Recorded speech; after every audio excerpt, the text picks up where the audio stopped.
성도 여러분 안녕하세요. 매일 하나님 만나 말씀을 만나 공급받는 매일 만나 시간입니다. 하나님의 평강이 여러분의 심령과 가정에 가득하기를 축복합니다.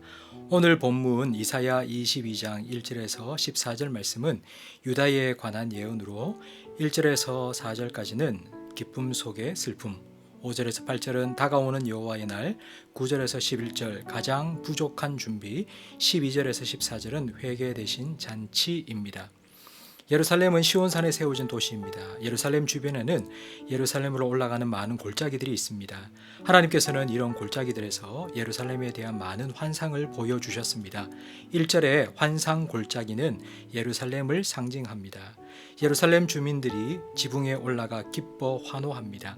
예루살렘을 포기하고 있던 아수르의 18만 5천 명의 군사들이 하룻밤에 다 죽고 승리했기 때문입니다.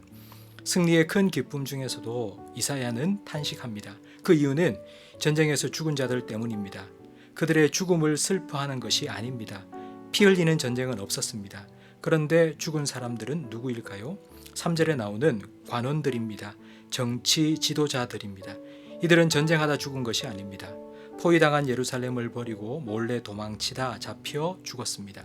하나님의 은혜로 손가락 하나 까딱하지 않고 승리했지만 악한 지도자들 때문에 이사야는 슬피 울며 통곡합니다. 5절 말씀에 하나님께서는 다시 전쟁을 준비하십니다. 바벨론을 보내 예루살렘을 치실 것인데 6절에 나오는 엘람과 기르는 바벨론과 동맹을 맺은 나라들입니다. 하나님께서 택한 백성들에게 이런 고난을 주시는 이유는 한 가지입니다. 하나님께로 그 문제를 가지고 오기를 원하시기 때문입니다. 하나님께 나와 도와달라고 기도하기를 원하시기 때문입니다.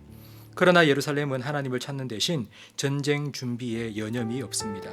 9절 말씀에 성에 무너진 것을 돌아보며 보수하고 아랫못을 막아 물을 모으며 물이 공급되지 않으면 예루살렘은 버틸 수 없습니다. 그래서 못을 만들어 식수를 저장해 놓았습니다. 10절 말씀에 군사 작전에 방해되는 집을 헐어 성벽을 보수했고 11절에는 저수지를 만들어 충분한 식수를 확보했습니다. 완벽한 준비를 다 마쳤습니다. 이런 준비가 잘못된 것은 아닙니다. 이렇게 해야 합니다. 할 수 있는 최선을 다해야 합니다. 그러나 한 가지 가장 중요한 준비를 빼먹었습니다. 11절 하반절에 나오는 것처럼 너희가 이를 행하신 이를 앙망하지 아니하였고 이 일을 옛적부터 경영하신 이를 공경하지 아니하였느니라. 자기가 철저히 준비했으니 이제 다 됐다고 생각한 것이 잘못입니다. 인생에는 언제나 변수라는 것이 있습니다. 아무리 완벽한 계획을 세우고 철저한 준비를 해도 갑자기 IMF가 터지고 코로나가 유행할 수 있습니다.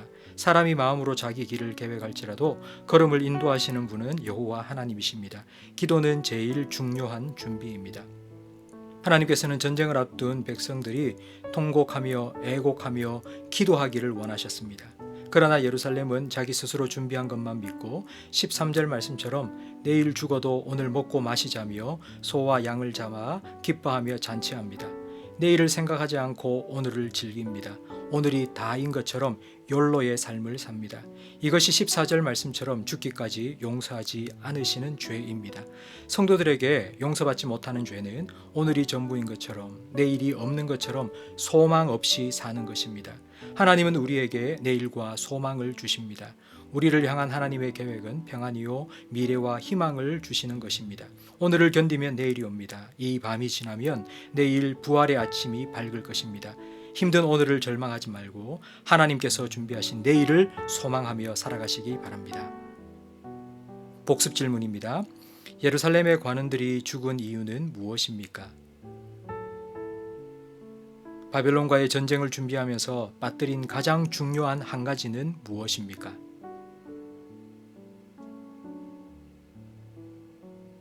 함께 나눌 기도 제목입니다.